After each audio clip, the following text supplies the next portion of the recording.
completely the base is called the equivalence point. ठीक है, is called the equivalence point in acid base titration. तो इस equivalence point को हम indicators के through कर सकते हैं, आइडेंटिफाई कर सकते हैं, इंडिकेट कर सकते हैं कि आपका रिएक्शन कंप्लीट हो चुका है, या हम कैसे बता सकते हैं कि रिएक्शन कंप्लीट हो चुका है या अभी स्टिल रहता है।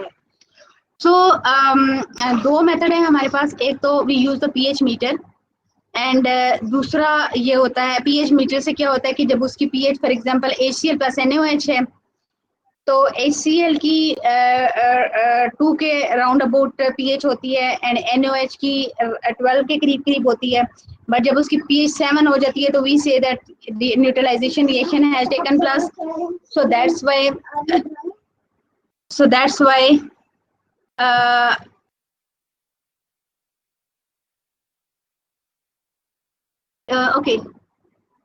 okay class, are you hearing me? आवाज आ रही है आप लोगों को कि जब pH इसकी 7 हो जाएगी तो it means that is NaCl has been formed. ठीक है, ओके। सो जो सेकंड इम्पोर्टेंट है, बिकॉज जिसका हम कॉन्सेप्ट जरा डिटेल में पढ़ेंगे और उसकी हम कुछ थ्योरीज भी पढ़ेंगे, that is use of acid based indicators. हम generally acid based indicator use हैं and these indicators actually change their color at a specific pH. These indicators change their color at a specific pH and हम जो हम neutralisation करने के लिए जा रहे हैं, इधर we are titrating strong acid with a strong base और strong weak base, weak acid weak base या स्ट्रॉन्ग बेस एसिड, तो जो भी हम कर रहे हैं तो उसके अकॉर्डिंग हम आइडिया होता है हमारा जो इक्विवेलेंस पॉइंट है वो कहाँ पे लाई करेगा।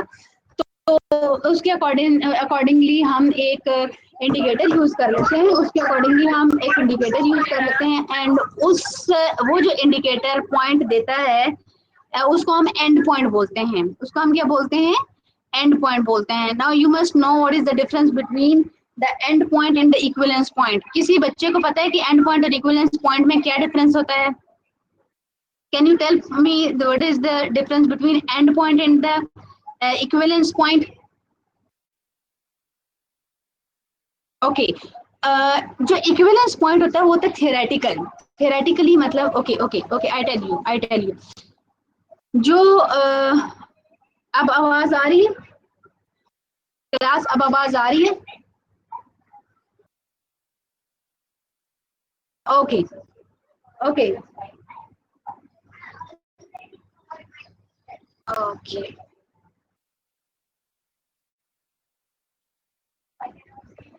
Wait, the difference between end point and equivalence point. Okay, end point पर further no reaction takes place, maximum product form हो जाता है।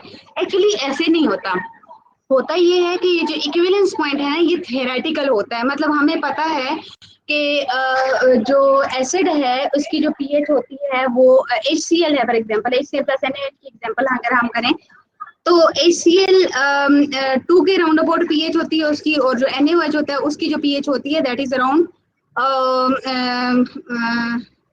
12। ठीक है, तो हमें पता है कि HCl NaOH के साथ कंबाइन होकर 7 pH पे, I am talking about strong acid and strong base, 7 pH पे NaCl बना देगा। ठीक है, तो हमें पता है जो इक्विवेलेंस पॉइंट है इसका 7 है।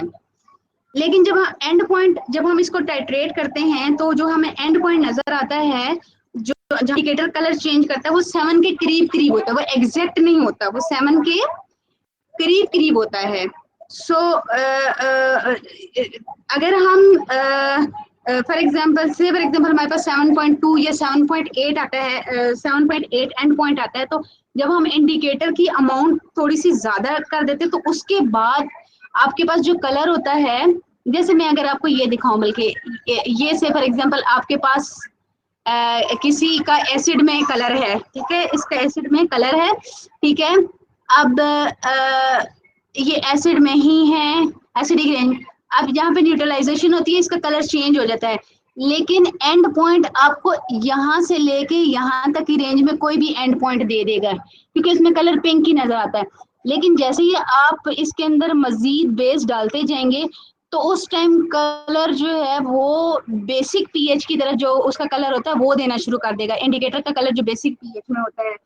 तो एक्चुअली जो एंड पॉइंट होता है इस रीजन में कहीं पे भी लाई कर सकता है। तो हमने it depends on the indicator, it depends on the indicator, ठीक है। सो एंड पॉइंट जो इंडिकेटर होता है उसके अच्छे, एक गुड इंडिकेटर की क्वालिटी ये होती है कि उसका जो एंड पॉइंट है that must be very close to the equivalence point, यानी थ्योरेटिकल के करीब करीब आना चाहिए। We will see how, we will see how, ठीक है। तो सिंपली एंड पॉइंट वो होता है कि जिस पॉइंट पे इंडिकेटर कलर चेंज कर लेता है, that's it. So that's why careful choice of the indicator is very important. हम कोई भी इंडिकेटर किसी भी रिएक्शन के लिए यूज नहीं कर सकते। We will see how. Class समझ आएगी मेरी बात?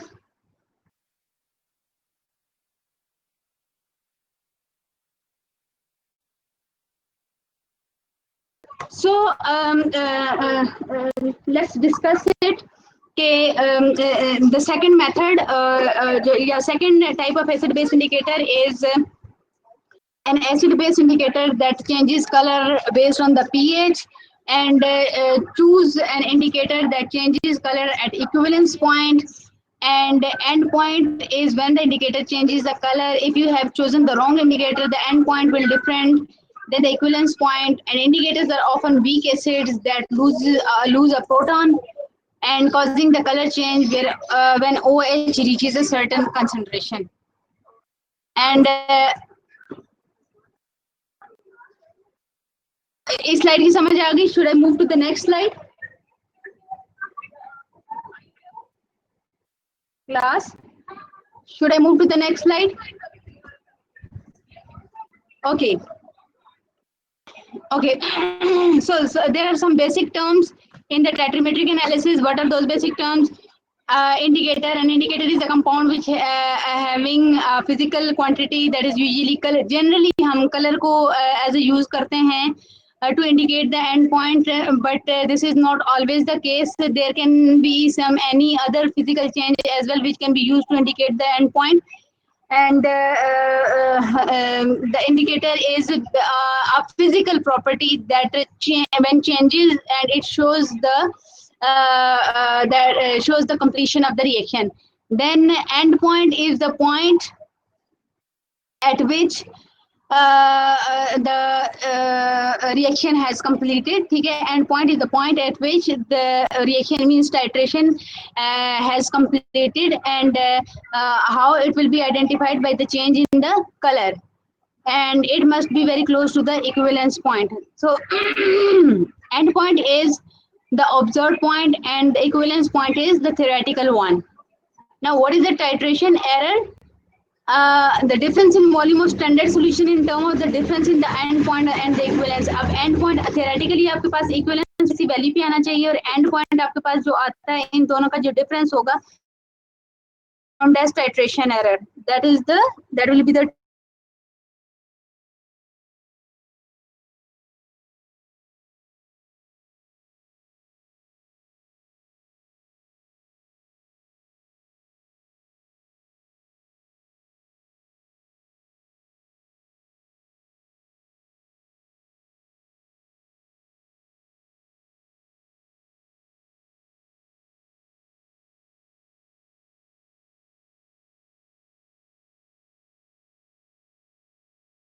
शो कर रही है कि this is an indicator which is a weak acid, an indicator which is a weak acid. ठीक है, HIN, IN is for indicator and H is the attached proton of weak acidic indicator. ठीक है, definitely it will dissociate to form H positive and IN negative, H positive and IN negative. तो ऑस्ट्रोल theory ये कहती है कि ionised form में, sorry ionised form में इसका कलर different है. Here it is shown with the different colors, and in unionized form its color is different. ठीक है, so unionized form for example is shown in red and ionized form is shown in blue. So in acids, अब acid में क्या होता है, acid pH को hydrogen ion की concentration को क्या करता है, इंक्रीज करता है। एसिड H पॉजिटिव आयन की कंसंट्रेशन को इंक्रीज करता है। तो when H positive ion increase होगा तो इक्विलिब्रियम किधर शिफ्ट होगा, लेफ्ट की तरफ या राइट की तरफ? When an acid is added तो इक्विलिब्रियम किस तरफ शिफ्ट होना चाहिए? लेफ्ट, ठीक है। कलर चेंज कैसा होना चाहिए इस इक्वेशन को अगर आप देख के बताएं तो कलर क्या होना चाहिए? नो, व्हाई राइट क्यों? जब हम एसिड डालते हैं तो it mean increasing the concentration of H positive ion. जब हम H पॉजिटिव आयन को इंक्रीज करते हैं तो according to Le Chatelier principle, product में H पॉजिटिव आयन की कंसंट्रेशन इंक्रीज हो तो reaction will move in the backward direction, left की तरफ जाएगा। तो colour should be in this direction, ये वाला कलर चाहिए। Okay okay. बट अगर आप इसके अंदर बेस डालेंगे, OH नेगेटिव डालेंगे, no, why blue colour? H positive जब हम अब H पॉजिटिव हम जब डालेंगे, यस रेड होगा, रेड होगा बिल्कुल। H पॉजिटिव जब हम डालेंगे तो ली शैटलर प्रिंसिपल के अकॉर्डिंग रिएक्शन बैकवर्ड डायरेक्शन में जाएगा, और बैकवर्ड डायरेक्शन में क्या है, रेड है या ब्लू है? Red, yes. बट अगर हम OH नेगेटिव आयन डालते हैं, OH नेगेटिव आयन क्या करेगा, OH नेगेटिव यहाँ पे तो OH नेगेटिव है ही नहीं, तो वो सिंपली H पॉजिटिव आयन के साथ कंबाइन होकर वाटर बनाएगा। सिंपली H पॉजिटिव आयन के साथ कंबाइन होकर वाटर जब बना देगा तो इट मींस कि प्रोडक्ट में से H पॉजिटिव आयन की कंसंट्रेशन क्या हो रही है, इंक्रीज हो रही है या डिक्रीज हो रही है? प्रोडक्ट में से H पॉजिटिव आयन की कंसंट्रेशन क्या हो रही है, इंक्रीज और डिक्रीज?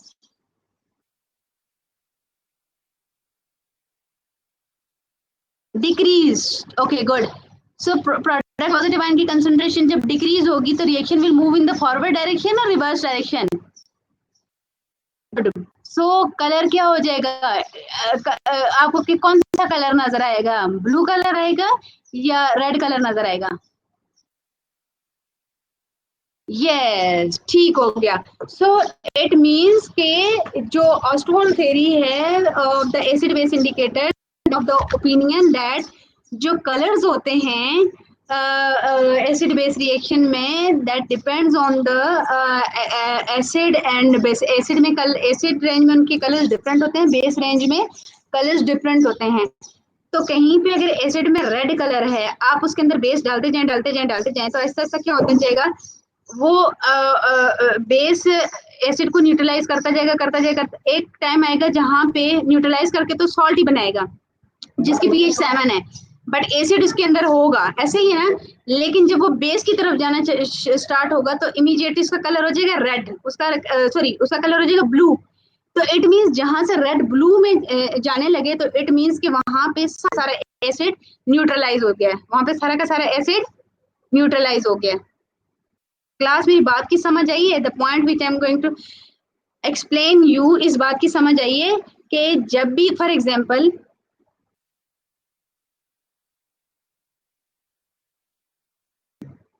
यस यस, देखें फॉर एग्जाम्पल अब मैं आपको थोड़ा सा इसको एक्सप्लेन करती हूँ इस तरह से फॉर एग्जाम्पल ये रेड कलर से मैंने शो किया तो मैं यही कहती हूँ कि इसके अंदर जो है मैंने इंडिकेटर डाला हुआ है और इसके अंदर एसिड ही है, ये इंडिकेटर है और एसिड है, इसका कलर होगा रेड, इसका कलर होगा रेड, ठीक है। अब मैं इसके अंदर बेस डालना स्टार्ट करती हूँ। क्लास बी सीरियस, मैं कुछ बता रही हूँ, अब मुझे आप बताएं कि आप लोगों को समझ आ रही है या नहीं आ रही?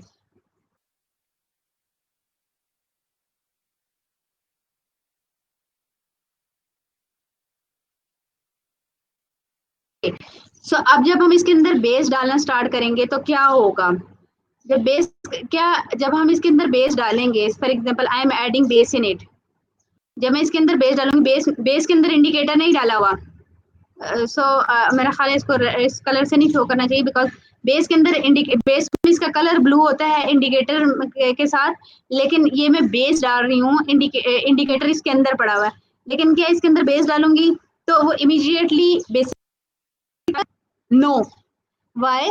बिकॉज जो बेस पहले मैं डालूंगी वो एसिड को न्यूट्रलाइज करता जाएगा जब सारा का सारा एसिड जो भी इसके अंदर बेस डालेंगे वो तो NaCl बनाता जा रहा है, इसके अंदर तो कोई NaOH है ही नहीं। अगर मैं ये कहूँ कि ये HCl है, ये NaOH है, HCl के अंदर जो इंडिकेटर डाला हुआ है उसका कलर, उसकी वजह से HCl का कलर पिंक है, तो बेस डालूंगी तो उसका कलर बेस की वजह से ब्लू नहीं हो जाएगा। क्यों नहीं होगा? क्योंकि वो बेस इधर फर्स्ट इंडिकेटर के साथ रिएक्ट नहीं कर रहा है। जब स्ट्रॉन्ग एसिड है तो वो इंडिकेटर के साथ रिएक्ट नहीं करेगा, बल्कि वो HCl के साथ रिएक्ट करके पहले सोडियम क्लोराइड बनाएगा, और सोडियम क्लोराइड का इंडिकेटर तो सोडियम क्लोराइड के साथ उसका कलर नहीं होता। ठीक है, सो ये उस टाइम तक रेड ही रहेगा जब तक कि सारा का सारा एसिड न्यूट्रलाइज नहीं हो जाता। जब सारा का सारा एसिड न्यूट्रलाइज हो जाएगा तो अब जो बेस है उसकी वजह से बेस स्लाइटली एक्सेस में हो जाएगा। जब सारा का सारा एसिड न्यूट्रलाइज हो जाएगा तो जब हम डालेंगे तो बेस एक्सेस में हो जाएगा, तो एंड पॉइंट असल में स्लाइड एक्सेस को शो करती है ऑफ एसिड और base. Got the point? This is basically Ostwald theory. समझ आ गई है? Okay, okay. So this is also explained in term of the जो आपने हेंडरसन इक्वेशन की है, pH is equal to pKa plus the indicator color change over the pH range to observe the color. Its concentration may be 10 times than that of the other. So if it is shown in term of the concentration which is 10 times than that of the other, then we get the following expression. तो basically जो pH जिस range में, this is to show कि ये जो pH range जिस में हमें एंड पॉइंट नजर आता है वो +-1 होती है पीके के अराउंड, +2 pH यूनिट्स का चेंज होता है। ठीक है, सो इक्विवेलेंट जो होना चाहिए that should be closer to the that of the end point. So strong acid strong base के लिए जनरली जो यूज किया जाता है indicator that is phenolphthalein, because phenolphthalein हमें 8 to 10 की रेंज में कलर चेंज शो करता है। हर इंडिकेटर की जो कलर चेंज की एक रेंज होती है and which is shown over here. मैंने कहीं पे टेबल दिखाया हुआ है, वहां से आप उसको देख सकते हैं। ओके, लाइक यहाँ पे आपको 3 डिफरेंट तरह के एसिड बेस इंडिकेटर्स शो किए हुए हैं एंड इंडिकेटर की क्वालिटी ये होनी चाहिए कि it must have an easily observed colour change and the colour change must be immediate with in a required pH range. जिस रेंज में हमें एंड पॉइंट चाहिए वहां पे इमीडिएट कलर चेंज होना चाहिए। ठीक है, और may be half drop of reagent पे कलर चेंज जो है वो नजर आ जाना चाहिए for an ideal indicator, for a good indicator. और ये कलर चेंज की स्कीम के साथ इन्होंने शो किया हुआ है for different indicators. For example methyl orange है, लिटमस पेपर एंड फिनोल्फथलीन है। और अगर फिनोल्फथलीन में फॉर एग्जांपल देखें तो ये जो कलर चेंज है that is from 8 to 10, for litmus from 6.5 to 7.5, and for methyl orange it's from 3.5 to 4.5. ठीक है, so this is the color change. इससे पहले ये acidic range में ये कलर है और basic range में ये कलर्स हैं। likewise in case of litmus and then in case of the phenolphthalein, colorless or pink. okay, so मेरा ख्याल है आप लोगों की इसके बाद कोई क्लास तो नहीं है।